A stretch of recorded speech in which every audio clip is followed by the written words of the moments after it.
নমস্কাৰ মৰমৰ ছাত্ৰ ছাত্ৰীসকল ভিডিঅ'টো আৰম্ভ কৰাৰ আগতে দুটা ইম্পৰ্টেণ্ট কথা দুটামান তোমালোকে মন দি শুনিবা তোমালোকৰ যাতে নেটৰ ডাটা শেষ নহয় মই বহুত ছাত্ৰ ছাত্ৰী গম পাইছোঁ লাইভ ষ্ট্ৰিমিঙত চাই অনলাইন ভিডিঅ'বিলাক চালে তোমালোকৰ ডাটা বেছিকৈ খায় কাৰণ বেকগ্ৰাউণ্ডত কিছুমান বেলেগ এডভাৰটাইজ হওক কিছুমান বস্তু ডাউনলোড হৈ থাকে আমি গম নোপোৱাকৈ গতিকে তোমালোকৰ যিবিলাক মই ভিডিঅ' 320pত আপলোড কৰিছোঁ এটা নতুন ভিডিঅ' কম্প্ৰেছৰ ছফ্টৱেৰেৰে গতিকে তোমালোকৰ ডাটা বহুত কম খাব 200 MBৰ ভিতৰতে মই ৰাখিছোঁ তোমালোকে আগতে যিবিলাক টিকটকত ভিডিঅ' কৰিছিলা বা পাবজি খেলা এইবিলাকৰ এঘণ্টা খেলিলে যিমানখিনি যায় তাতকৈ কম যাব গতিকে তোমালোকে ভিডিঅ'খিনি ভালদৰে ডাউনলোড কৰি চাবা আৰু ইউটিউবৰ অপশ্যনত গৈ ডাউনলোড অপশ্যন চাবা তোমালোকে 360p বুলি এটা পাবা বা অটো অপশ্যন পাবা অটো অপশ্যনত কৰিলেও কথা নাই কাৰণ মই 320pতে দিছোঁ 360pত দিলে তোমালোকৰ চাগে অকণমান বেছি MB খাব অটো অপশ্যনত ডাউনলোড কৰি ল'বা ডাউনলোড কৰিলে তোমালোকে পজ কৰি কথাবিলাক চাবা ক'ৰবাত কিবা ভুল হ'লে মোক নিশ্চয় কমেণ্টত জনাবা কাৰণ মই এবাৰতে ভিডিঅ'খিনি কৰিব চেষ্টা কৰিছোঁ আৰু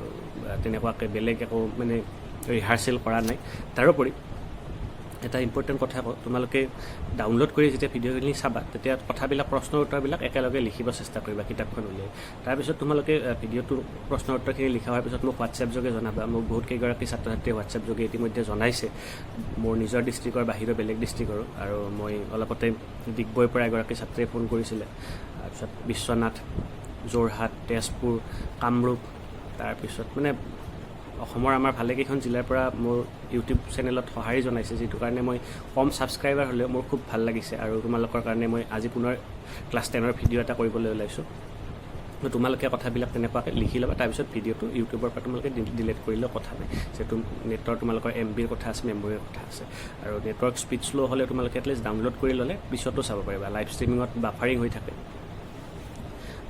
নেক্সট ইম্পৰ্টেণ্ট কথা হৈছে কি তোমালোকে যিখিনি ছাত্ৰ ছাত্ৰীয়ে মোৰ ভিডিঅ'খিনি চাইছা তোমালোকে কমেণ্টত জনাবা লাইক কৰিলে ভাল লাগিব আৰু তোমালোকে শ্বেয়াৰ কৰিবা তোমালোকৰ লগৰ সমনীয়াৰ মাজত আৰু তোমালোকে মোৰ হোৱাটছএপ যোগে তোমালোকে প্ৰশ্নৰ উত্তৰখিনি তোমালোকে দেখুৱাব পাৰা যে ছাৰ এইটো প্ৰশ্নৰ উত্তৰ এনেকৈ লিখিছোঁ ঠিকে আছে নাই মই যদি সময় হয় মই তোমালোকক এইখিনি সহায় কৰি দিম কাৰণ মোৰ দায়িত্ব আছে বহুখিনি দায়িত্ব আছে বেলেগ বেলেগ ছাবজেক্টটো শিকাই আছোঁ আৰু বৰপেটা ডিষ্ট্ৰিক্টৰ যিহেতু কোঅৰ্ডিনেটৰ হিচাপে সমাজ বিজ্ঞানৰ ইতিহাস খণ্ড মোক চাব দিছে মই কেইগৰাকীমান আমাৰ খুব ভাল শিক্ষকক দায়িত্ব দিছোঁ তোমালোকক অনলাইন যোগে শিকাই আছে চিস্কো ৱেবএক্সত গতিকে তেওঁলোকৰ পাঠদানবিলাক তোমালোকে নিশ্চয় কৰিছা বুলি আশা ৰাখিছোঁ আৰু তাৰ উপৰি তোমালোকৰ সহায় হোৱা কৰি কাৰণ অনলাইন লাইভ ক্লাছত তোমালোকে কিছুমান কথা সুধিব নোৱাৰা বা সময় নোহোৱা হৈ যায় সেইকাৰণে তোমালোকক মই ইউটিউব লিংক বনাই এনেকুৱাকৈ আপলোড কৰিছোঁ যাতে তোমালোকে ইউটিউব লিংকত কথাবিলাক চাই বুজি পোৱা বা কিবা অসুবিধা পালে কমেণ্ট যোগে সুধিব পাৰা আৰু তোমালোকৰ সহায় দেখি মোৰ খুব ভাল লাগিছে তোমালোকে ভালদৰে পঢ়া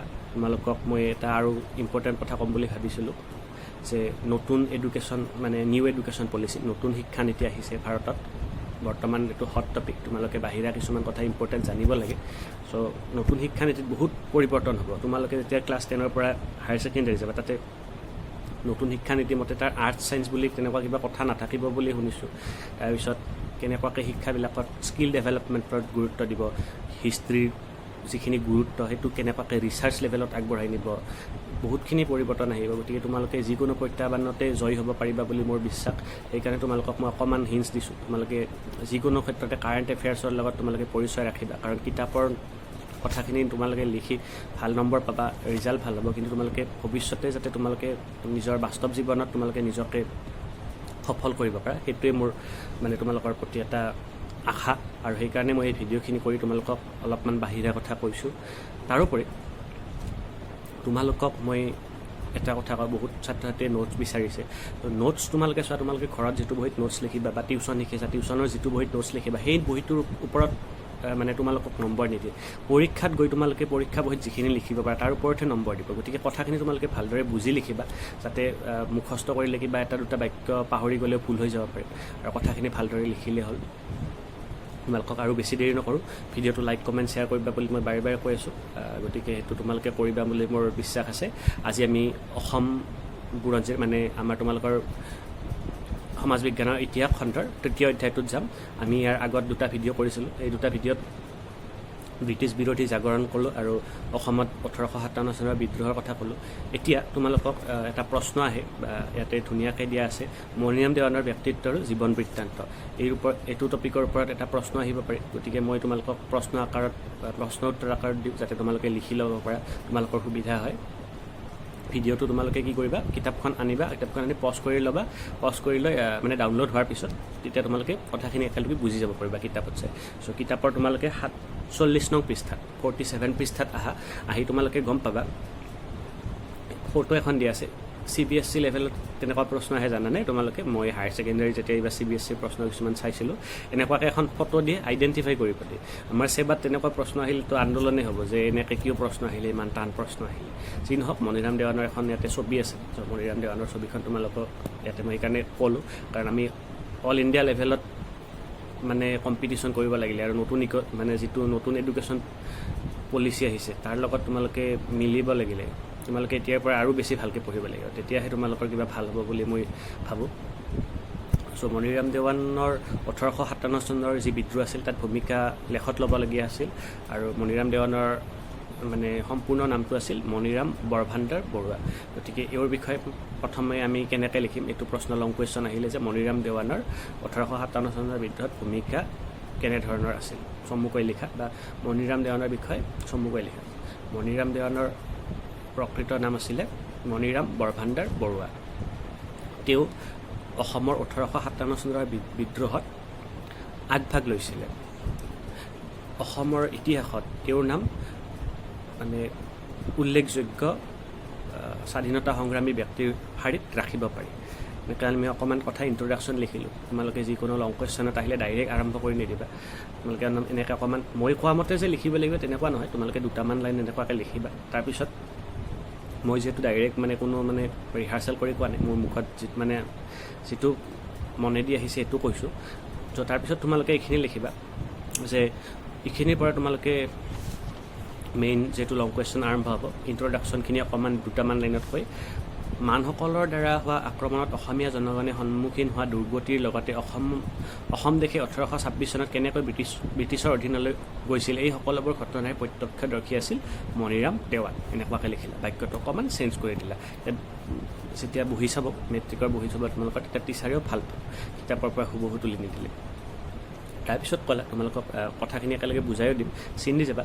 প্ৰথমতে ইয়াতে আৰম্ভণিতে বুলি আছে, তোমালোকে আৰম্ভণিতে বুলিও লিখিব পাৰা যে মণিৰাম দেৱান, ইয়াতে তেওঁ বুলি আছে, তোমালোকে নামটো লিখিলা। মণিৰাম দেৱান ইংৰাজ শাসনৰ বিৰোধী নাছিল, বৰং 1828 চনত ব্ৰিটিছে তেখেতক চিৰস্তাদাৰ হিচাপে যোৰহাটত নিযুক্তি দিছিল। তোমালোকে ইয়াতে দিয়ে বুলি দিছে, তোমালোকে পৰীক্ষাত বাক্যবিলাক পাষ্ট টেন্সত লিখিবা, যিহেতু হিষ্ট্ৰীৰ কথা। তোমালোকে দিছিল বুলি লিখিলে বেছি ভাল লাগিব। এই পদবীত থাকোঁতে তেওঁ ৰাজহ বিভাগৰ বহুখিনি সংস্কাৰ সাধন কৰিছিল আৰু নিজৰ কৰ্মদক্ষতা প্ৰদৰ্শন কৰিছিল। ইয়াতে সক্ষম হৈছিল, ইমান দীঘলকৈ বাক্য লিখিব নালাগে, যাতে তোমালোকৰ সময়খিনি মানে মেকআপ হয়। কাৰণ 3 ঘণ্টা তোমালোকে 80 মাৰ্ক নে 90 মাৰ্ক কৰিব লাগিব মেট্ৰিকত। চ' স্পীড যাতে লিখিব পাৰা, এইখিনিলৈকে তোমালোকে চিন দিলা। কথাখিনি বুজি পাই আছে চাগে যে প্ৰথমতে তেওঁ মানে মানৰ আক্ৰমণৰ সময়তো তেওঁ আছিলে, আৰু আহোম যুগৰ মানে কেনেকৈ ইয়াণ্ডাবু বুৰঞ্জী ব্ৰিটিছৰ অধীনত অসমখন গৈছিলে সেইখিনিও তেওঁ গম পাইছিলে। আৰু প্ৰথমতে তেওঁ ব্ৰিটিছক বেয়া পোৱা নাছিলে, ব্ৰিটিছে তেওঁক চিৰস্তাদাৰ হিচাপে দিছিলে, মানে ৰাজহ বিভাগৰ মুৰব্বী হিচাপে দিছিলে।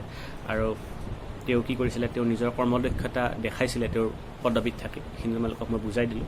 তাৰপিছত কৈছে যে পুৰন্দৰ সিংহক, আমি কৈছিলোঁ মই স্বদেশ অধ্যয়নৰো ক্লাছ কৰি আছোঁ, তোমালোকক কিছুমান কথা ইয়াতে টপিকত লাগিব, তোমালোকে মোৰ বেলেগ ভিডিঅ'ত তাতে চাব পাৰা। মই হায়াৰ ছেকেণ্ডেৰী স্বদেশ অধ্যয়নৰ ক্লাছ কৰি আছোঁ, তাতো চাব পাৰা। এনেকুৱা টপিক আমি তাতো শিকাই আছোঁ।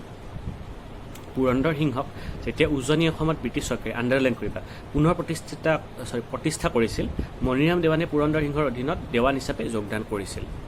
এটা লাইন লিখিলে যে মণিৰাম, তোমালোকে এই বাক্যটো ইয়াতে বহুত দীঘলকৈ আছে, তোমালোকে অলপ সৰু কৰি দিব পাৰা ইচ্ছা কৰিলে। তোমালোকে 10ত লাগে নে নালাগে নাজানো, হায়াৰ ছেকেণ্ডেৰীত লাগে, 10তো লাগে চাগে। কমপ্লেক্স চেণ্টেন্সবিলাক, কম্পাউণ্ড চেণ্টেন্সবিলাক চিম্পুল চেণ্টেন্সত মানে ট্ৰেন্সফৰ্ম কৰা। অসমীয়াতো লাগে চাগে, আমাক লাগিছিল হায়াৰ ছেকেণ্ডেৰীত নেকি, জটিল বাক্য, যৌক্তিক বাক্য, সৰল বাক্য, তেনেকুৱাকৈ বাক্যবিলাক অলপ সৰু কৰিব চেষ্টা কৰিবা আৰু নিজৰ ভাষাত সহজকৈ লিখিবা। তেতিয়া তোমালোকে মানে বেছি তোমালোকৰ সময় নাযাব আৰু কথাখিনি মুখস্থ নকৰাকৈ তোমালোকে বুজি লিখিব পাৰিবা, তোমালোকৰ মাজত বাক্য ৰৈ নাযাব। চিন্দিলাইখিনি তাৰপিছত 1844 চনত তেওঁ, অকণমান মই এৰি দিছোঁ, অলপ মানে সৰু কৰিব লাগিব যিহেতু বহুত দীঘলকৈ আছে। তেওঁ ডাইৰেক্ট তলত আহিছোঁ, তোমালোকে চিন্দি যাবা। তেওঁ যোৰহাটত চাহ বাগিচা খুলিছিল, মাজৰ অকণমান কথা মই দিয়া নাই। তেওঁ টি ষ্টেট মানে অসম টি কোম্পানীত তেওঁ মাজতে পদবী পাইছিলে, এইখিনি কথা মই দিয়া নাই, কাৰণ ইমান যিহেতু প্ৰশ্নটো আমাক সুধিছে 1857 চনৰ মণিৰাম দেৱানৰ ভূমিকা। চ' ডাইৰেক্ট আমি অকণমান আহিছোঁ, শ্বৰ্টকাট কৰি আহিছোঁ। কিন্তু ইংৰাজ চাহ খেতিয়কে লাভ কৰাৰ দৰে ৰাজহৰ ক্ষেত্ৰত তেখেতে ব্ৰিটিছ চৰকাৰৰ পৰা ৰেহাই পাবলৈ সক্ষম নোহোৱাত অসন্তুষ্ট হৈ পৰিছিল। কৰিছোঁ প্ৰথম কেনেকৈ ব্ৰিটিছৰ বিৰুদ্ধে মানে মণিৰাম দেৱানে মনোভাৱ আৰম্ভ হৈছিল, ব্ৰিটিছ বিৰোধী মনোভাৱ, সেইটো কথা কৈছে। তাৰপিছত তোমালোকে তলৰ লাইনটোত চাবা, দীঘল লাইন আছে, মই অলপমান শ্বৰ্ট কৰি দিছোঁ। মণিৰাম দেৱানৰ পৰিয়ালে পুৰুষানুক্ৰমে ভোগ কৰি অহা ৰাজহৰ দায়িত্বৰ পৰা বঞ্চিত কৰিছিল। ইয়াতে এনেকৈ দিব পাৰা, ব্ৰিটিছ চৰকাৰৰ পৰা ৰেহাই পাবলৈ সক্ষম নোহোৱাত অসন্তুষ্ট হৈ পৰে। তাৰোপৰি মণিৰাম দেৱানৰ পৰিয়ালে পুৰুষানুক্ৰমে ভোগ কৰি অহা ৰাজহৰ দায়িত্বৰ পৰা বঞ্চিত হৈছিল, এনেকৈ দিবা। কৰিছিল বুলি দিলে আগত যিহেতু হলৰাজ চাহাবৰ কথা আছে, ইয়াতে আমি বাক্যটো দিয়া নাই কাৰণে ইয়াতে তোমালোকে বঞ্চিত কৰিছিলৰ কাৰণে বঞ্চিত হৈছিল বুলি দিবা, তেতিয়া বাক্যটো তোমালোকৰ এপ্ৰপ্ৰিয়েট হ'ব। তাৰপিছত চোৱা, যদিও মণিৰাম দেৱানৰ কৰ্মজীৱন ব্ৰিটিছ চৰকাৰৰ অধীনত কৰ্তৃত্বশীল বিষয় হিচাপে আৰম্ভ হৈছিল, কিন্তু পিছলৈ একে চৰকাৰৰ অধীনতে পদবীবিহীন, মান সন্মানবিহীন এক সাধাৰণ প্ৰজালৈ অৱনতি ঘটিছিল। এই বাক্যটো তোমালোকে দিব পাৰা, আৰু তোমালোকে যদি বেছি দীঘল হোৱা বুলি ভাবা এইখিনি নিদিব পাৰা, কাৰণ আগত আমি প্ৰথমতে কৈছোঁ যে প্ৰথমে ব্ৰিটিছৰ আগ্ৰহী আছিলে, ব্ৰিটিছৰ লগত কাম কৰিছিলে। এইটো বাক্য দি তোমালোকে নেক্সট লং কুৱেশ্যন আহিলে নেক্সট পেৰেগ্ৰাফ কৰিবা। নেক্সট পেৰেগ্ৰাফটো তোমালোকে কেনেকৈ লিখিবা, মানে লং কুৱেশ্যনত সাধাৰণতে দুটামান পেৰেগ্ৰাফ কৰি লিখিলে নম্বৰ বেছিকৈ পায় বুলি মই ভাবোঁ। তোমালোকক মানে এনেই কৈছোঁ আৰু মোৰ ধাৰণা অনুযায়ী। তোমালোকে তাৰপিছত আহিবা, মণিৰাম দেৱানে এটা সিদ্ধান্ত, ইয়াতে কৈছে সিদ্ধান্তত আহিছিল যে, তেনেকুৱাকৈ নহয়, তোমালোকে এনেকৈ লিখিবা, মণিৰাম দেৱানে এটা সিদ্ধান্ত লৈছিল যে, অলপমান তলত আহি 2 নম্বৰ লাইনটোত তাৰে, আহোম ৰাজতন্ত্ৰ পুনৰ প্ৰতিষ্ঠা কৰিলেহে তেওঁ নিজৰ অৱস্থাৰ উন্নতি হ'ব। এনেকুৱাকৈ বাক্যটো অকণমান চেঞ্জ কৰি দিলে, সৰল বাক্য কৰি দিলোঁ মই। তাৰপিছত চোৱা, তেওঁ ইয়াতে আছে কিছুমান, মানে এইখিনি মই শ্বৰ্টকাট কৰি দিছোঁ। কামেশ্বৰ সিংহৰ লগত তেওঁ পেঞ্চন ল'বলৈ অমান্তি হৈছিল, ইমান দীঘলকৈ লিখিব নালাগে, ডাইৰেক্ট তোমালোকে অলপমান শ্বৰ্টকাট কৰি আহা। তেওঁ কন্দৰ্পেশ্বৰ সিংহক ৰাজসিংহাসনত প্ৰতিষ্ঠা কৰিবলৈ উৎসাহিত কৰাৰ লগতে পূৰ্ণ সহযোগিতা আগবঢ়াইছিল। অকণমান আমি নোটছটো এতিয়া সৰু কৰি আহিছোঁ। তাৰপিছত চোৱা, 1853 চনত তেওঁ মফত মিলছে অসমৰ প্ৰশাসন ব্যৱস্থাৰ বিষয়ে অনুসন্ধান কৰিবলৈ আহোঁতে 2খন আৰ্জি পেছ কৰিছিল। বাক্যটো আমি এটা কৰি দিছোঁ, ইয়াতে 3টামান বাক্য আছে, আমি এটা বাক্য কৰি দিছোঁ যাতে তোমালোকৰ সময় বেছি নাযায়। তাৰপিছত এইখিনি কথা, তাত আৰ্জিত কি লিখা আছে তোমালোকৰ শ্বৰ্ট কুৱেশ্যন আহিব পাৰে, এডিশ্যনেল কুৱেশ্যন, যে মণিৰাম দেৱানে আৰ্জিত কি কৈছিলে, 2টা কথা আছে। সেই 2টা কথা তোমালোকে বেলেগকৈ প্ৰশ্নটো উত্তৰ উলিয়াই ল'বা। ইয়াত মই দীঘল যিহেতু নোটছটো দিছোঁ, লং কুৱেশ্যনখিনি বহুতকে লাগে, মই সেইকাৰণে এইখিনি মই কথা কোৱা নাই। কিন্তু এটা ইম্পৰ্টেণ্ট প্ৰশ্ন যে মণিৰাম দেৱানে আৰ্জি 2খনত কি কথা কৈছিলে, কি প্ৰস্তাৱ দিছিলে, সেই 2টা তোমালোকৰ এটা বেলেগ শ্বৰ্ট কুৱেশ্যন ইম্পৰ্টেণ্ট, তোমালোকে লিখি মোক হোৱাটছএপ যোগে জনাবা। তাৰপিছত ডাইৰেক্ট তোমালোকে তলৰ পেৰেগ্ৰাফটো থাকে, কিন্তু পেৰেগ্ৰাফ নকৰিবা, 2টা পেৰেগ্ৰাফতে আমি এনচাৰটো কৰিম। তোমালোকক চিন দিয়াৰ কাৰণে পেৰেগ্ৰাফত আহিব দিছোঁ। বাক্যটো গোটেই লিখিব নালাগে, মিলে মানে মফত মিলছৰ কথা কৈছে। মফত মিলে বুলি লিখিলে হ'ব, মণিৰাম দেৱানৰ আবেদনৰ প্ৰতি সঁহাৰি জনোৱা নাছিল। আমি অলপ সৰু কৰি দিছোঁ বাক্যটো। বৰঞ্চ মণিৰাম দেৱানক এজন চক্ৰান্তকাৰী হিচাপেহে অভিহিত কৰিছিল। চক্ৰান্তকাৰী মানে ব্ৰিটিছৰ বিৰুদ্ধে অভিসন্ধি কৰা বুলি মানে অভিহিত কৰিছিল। তাৰপিছত একে পেৰেগ্ৰাফতে লিখিবা তোমালোকে, যিহেতু মণিৰাম দেৱানে তেওঁৰ সীমাবদ্ধতা জানিছিল, সেয়ে ব্ৰিটিছৰ বিৰুদ্ধে সন্মুখ সমৰলৈকে নগৈ তেওঁ 1857 চনৰ প্ৰথম ভাগত কলিকতালৈ গৈ ব্ৰিটিছ চৰকাৰক কন্দৰ্পেশ্বৰ সিংহক অসমৰ সিংহাসনত প্ৰতিষ্ঠা কৰিবলৈ আবেদন কৰিছিল। কিন্তু তেওঁ এই ক্ষেত্ৰত সফল হোৱা নাছিল, তেনেকুৱাকৈ লিখিলা। ইয়াতে কোনো সুযোগ নাপালে বুলি ইয়াতে আছে, তোমালোকে এই ক্ষেত্ৰত সফল হোৱা নাছিল বুলি লিখিব পাৰা। বাক্যটো অকণমান সৰু কৰি দি তাৰপিছত মেইন এতিয়া কাহিনীখিনি আহিব, কেনেদৰে মানে 1857 চনৰ বিদ্ৰোহত জড়িত হৈ পৰিছিল। এইখিনি মেইন টপিক, এইখিনি কথা তোমালোকে আগৰ ওপৰৰ এটা 2টা লাইন এৰিলেও এইখিনি যাতে তোমালোকৰ মানে মিছ নহয়, এইখিনি পূৰা একদম ইম্পৰ্টেণ্টলি তোমালোকে লিখিব লাগিব এনচাৰ। তেওঁ উত্তৰ ভাৰতত ব্ৰিটিছ ফৌজত থকা ভাৰতীয় সৈন্যই আৰম্ভ কৰা বিদ্ৰোহৰ বিষয়ে জানিব পাৰি অসমতো ব্ৰিটিছ সৈন্য বাহিনীত থকা ভাৰতীয় সৈন্যৰ সহযোগত বিদ্ৰোহ কৰি ব্ৰিটিছ শাসন ওপৰোৱাৰ সপোন দেখিছিল।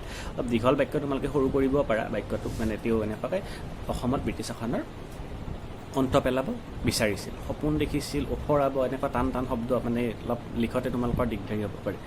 তাৰপিছত চোৱা, তেওঁ কলিকতাৰ পৰা কিছু গোপন পত্ৰ যোৰহাটত থকা কন্দৰ্পেশ্বৰ সিংহ আৰু অন্যান্য বিশ্বাসী লোকলৈ প্ৰেৰণ কৰিছিল। যিটো আমি আগতে কৈছোঁ 1857 চনৰ বিদ্ৰোহৰ কথা আলোচনা কৰোঁতে যিবিলাক ধৰাত পৰিছিলে, ইয়াতে বেছি ইমান ডিটেইলছ লিখিব নালাগে, এইখিনি চিন দিবা। প্ৰেৰণ কৰিছিলে, তাত এটা লাইন এৰি দিছোঁ মই, ইমান ডিটেইলছ লিখিলে সময় নাযাব, মানে সময় লাগিব। দুৰ্গা পূজাৰ সময়ত মণিৰাম দেৱানে অস্ত্ৰ শস্ত্ৰ সহিতে উজনি অসমলৈ আহি বিদ্ৰোহত যোগ দিয়াৰ পৰিকল্পনা কৰিছিল। কিন্তু দুৰ্ভাগ্যক্ৰমে এই সকলো গোপন ষড়যন্ত্ৰ উল্লেখ থকা পত্ৰ কেইবাখনো শিৱসাগৰ জিলাৰ বিষয়া কেপ্টেইন হলৰইড, এই নামটো তোমালোকে পৰীক্ষাত মানে লিখিবা, কাৰণ অলপমান যিহেতু এই প্ৰশ্নটো মণিৰাম দেৱানৰ মানে প্ৰশ্নটোৰ লগত এই নামটো জড়িত। তাৰপিছত লিখিবা সক্ষম হয় আৰু মণিৰাম দেৱানক লগে লগে কলিকতাত গ্ৰেপ্তাৰ কৰা হয়। তেওঁৰ সহযোগী পিয়লি বৰুৱা কন্দৰ্পেশ্বৰ সিংহকো গ্ৰেপ্তাৰ কৰা হয় আৰু মণিৰাম দেৱানে আৰু পিয়লি বৰুৱাক যোৰহাটত কাৰাগাৰত ৰখা হয়। মণিৰাম দেৱানক 1858 চনৰ 26 ফেব্ৰুৱাৰীত ফাঁচীকাঠত ওলমায়।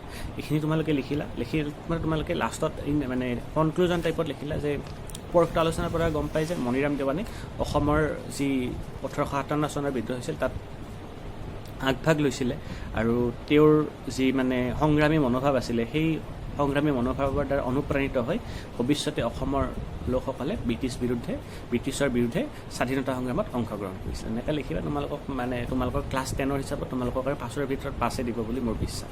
গতিকে মণিৰাম দেৱানৰ এইটো নোটছ তোমালোকক লং কুৱেশ্যনৰ এনচাৰটো ক'লোঁ।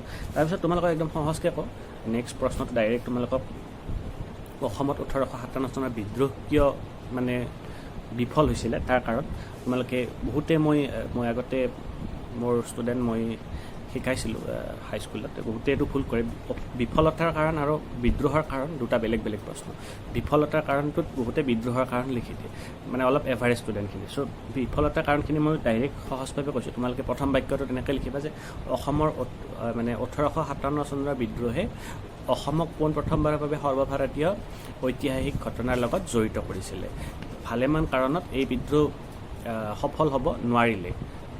এনেকৈ দিলা, এডাল ডেছ দিলা, দি মাত্ৰ প্ৰথমতে লিখিলা।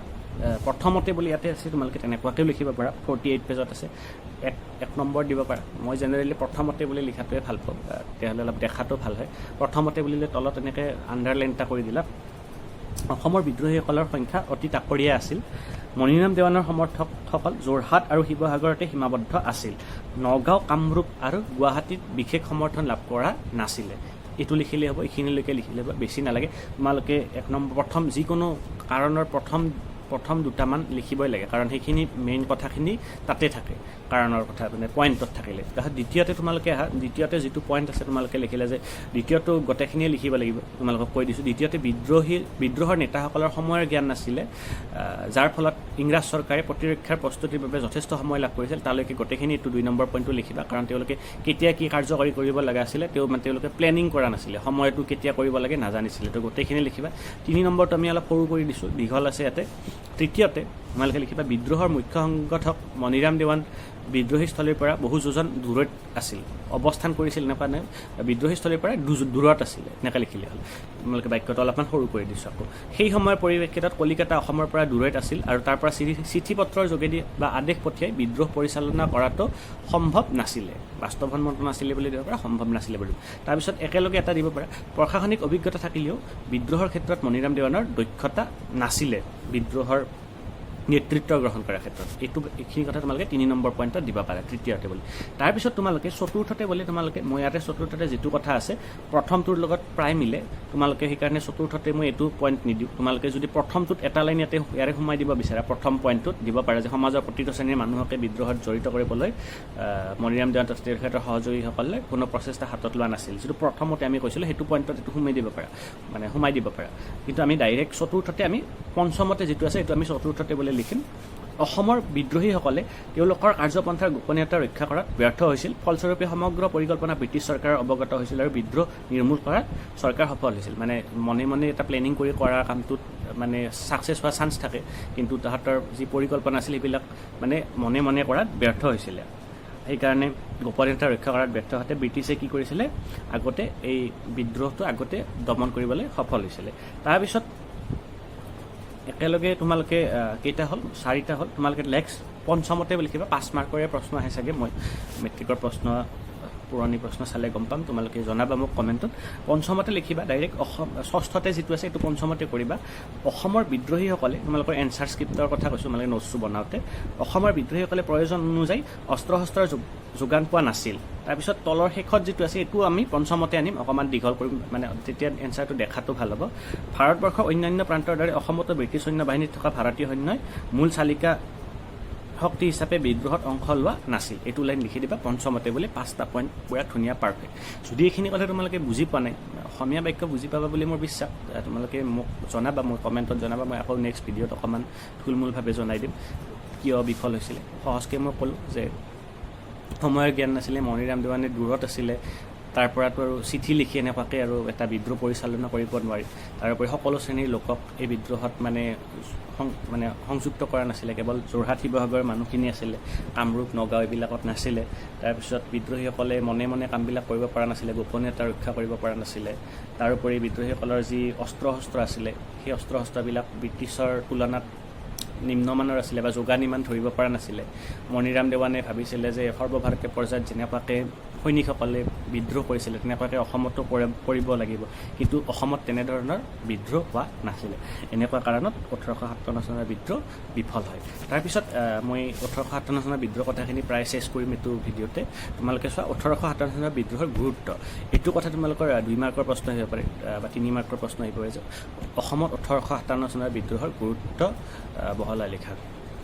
চ' অসমত বুলি সুধিছে তোমালোকক, এইখিনিতে মই এটা বাক্য এটা তোমালোকক কওঁ, তোমালোকে বাক্যটো লং কুৱেশ্যনত মানে এড কৰিব পাৰিবা যে ইতিহাসবিদ V.D. সাভাৰকাৰে 1857 চনৰ বিদ্ৰোহক প্ৰথম ভাৰতৰ স্বাধীনতাৰ ৰণ বুলি আখ্যা দিছিল। তেনেকুৱাকৈ এইটো বাক্য তোমালোকে এড কৰিব পাৰা 1857 চনৰ বিদ্ৰোহৰ কিবা লং কুৱেশ্যনত প্ৰথমতে লিখিব পাৰা। আৰু ঊৰ্ধ্বকমা দি কৰিবা, তেতিয়া কি হ'ব তোমালোকে মানে বাহিৰা কিতাপো যে পঢ়া বা অলপ বাহিৰা নলেজ তোমালোকৰ আছে সেইটো জানিবা। চ' V.D. সাভাৰকাৰে কি কৈছিলে, 1857 চনৰ যিটো বিদ্ৰোহ আছিলে, চিপাহী বিদ্ৰোহ বুলি কয় সৰ্বভাৰতীয় পৰ্যায়ত, আৰু অসমত এই বিদ্ৰোহটো হৈছিলে। আৰু এই বিদ্ৰোহটোৰ কি গুৰুত্ব আছিলে এইখিনি আমি এতিয়া আলোচনা কৰিম, কিন্তু এটা বাক্য তোমালোকক মই কৈ দিছোঁ, তোমালোকে লং কুৱেশ্যনত এড কৰিব পাৰিবা। 1857 চনৰ বিদ্ৰোহক V.D. সাভাৰকাৰে ভাৰতৰ স্বাধীনতাৰ প্ৰথম ৰণ বুলি আখ্যা দিছিল।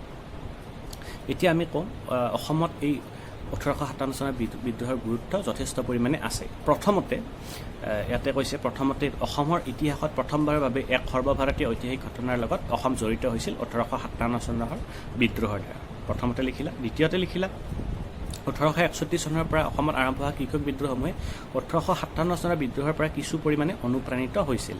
সহজকৈ আছে, দীঘলকৈ লিখিব লগা নাই। আমি পিছত যিবিলাক কৃষক বিদ্ৰোহ পাম আমি নেক্সট ভিডিঅ'ত আলোচনা কৰিম, এইবিলাক তাৰ বিদ্ৰোহীবিলাকে এই 1857 চনৰ বিদ্ৰোহৰ পৰা অনুপ্ৰাণিত হৈছিল। তাৰপিছত তৃতীয়তে অসমতো হিন্দু মুছলমান এই দুটা প্ৰধান সম্প্ৰদায় একগোট হৈ বিদ্ৰোহত অংশগ্ৰহণ কৰি জাতীয়তাবোধৰ বিকাশত ইন্ধন যোগাইছিল। ইয়াতো হিন্দু মুছলমানসকলে একেলগ হৈ ব্ৰিটিছ বিৰোধী বিদ্ৰোহ কৰিছিলে আৰু ইয়ে জাতীয়তাবাদ মানে বঢ়াইছিলে, ইন্ধন বঢ়াইছিল একে কথা, ইন্ধন যোগোৱা বুলি এটা বাক্যটো ভাল কৰি লিখিছে। আৰু চতুৰ্থতে আমি লিখিব পাৰোঁ, এইটো ইয়াতে পইণ্ট দিয়া নাই, তোমালোকে এইটো চতুৰ্থতে কৰি 4টা পইণ্ট লিখিব পাৰা যে ভাৰতীয় স্বাধীনতা আন্দোলনৰ অন্যান্য সংগ্ৰামীৰ দৰে অসমীয়া সংগ্ৰামীসকলেও মণিৰাম দেৱান তথা তেওঁৰ সহযোগীসকলৰ কৰ্মৰ দ্বাৰা অনুপ্ৰাণিত হৈছিল। সেইটো বাক্য তোমালোকে লিখিব পাৰা। 1857 চনৰ বিদ্ৰোহত যিহেতু মণিৰাম দেৱানে বহুতখিনি মানে নেতৃত্ব বহন কৰিছিলে, তেওঁৰ দ্বাৰা অনুপ্ৰাণিত হৈ পিছৰ পৰ্যায়ত যিবিলাক স্বাধীনতা আন্দোলনৰ পিছৰ পৰ্যায়ত আমি তাতে অসমৰ লোকবিলাকে অনুপ্ৰাণিত হৈ অংশগ্ৰহণ কৰিছিল। এইখিনিলৈকে তোমালোকৰ ভিডিঅ'টো আজি মই শেষ কৰিলোঁ, অকণমান দীঘল হ'ল। তোমালোকে কথাখিনি ভালদৰে চাবা, কিবা বুজি নাপালে মোক জনাবা। এনচাৰখিনি দিছোঁ, তোমালোকে ভাল লাগে নে নাই লিখি মোক দেখাবা, তেতিয়া মই চালে গম পাম। এতিয়া জাষ্ট কিতাপৰ পৰা তোমালোকক আণ্ডাৰলাইন কৰি দিছোঁ, তোমালোকে মোক হোৱাটছএপ যোগে কণ্টেক্ট কৰিবা বুলি বিশ্বাস ৰাখিলোঁ। আৰু তোমালোকৰ ফিডবেকখিনি মই কমেণ্টত পাম আশা ৰাখিলোঁ। নতুন এডুকেশ্যন পলিচিৰ কাৰণে সাজু হোৱা, ভালদৰে পঢ়া, মেট্ৰিকত ৰিজাল্ট ষ্টেণ্ড কৰা কি কৰা সেইটো তোমালোকৰ কথা, যাতে অলপ হ'লেও মোক মনত থাকে, মোৰ এই ভিডিঅ'বিলাকৰ দ্বাৰা তোমালোকৰ লাভ হয়, সেইটোৱে মোৰ আশা থাকে। ঠিক আছে, থেংক ইউ। বহুত ৰাতি হ'ল, তোমালোকৰ আপলোড কৰি কম্প্ৰেছ কৰি আপলোড কৰিলে 1:09 বাজি গ'ল, ৰাতি কৰিছোঁ এইটো। চ' তোমালোকক অতি সোনকালে আপলোড কৰি দি আছোঁ।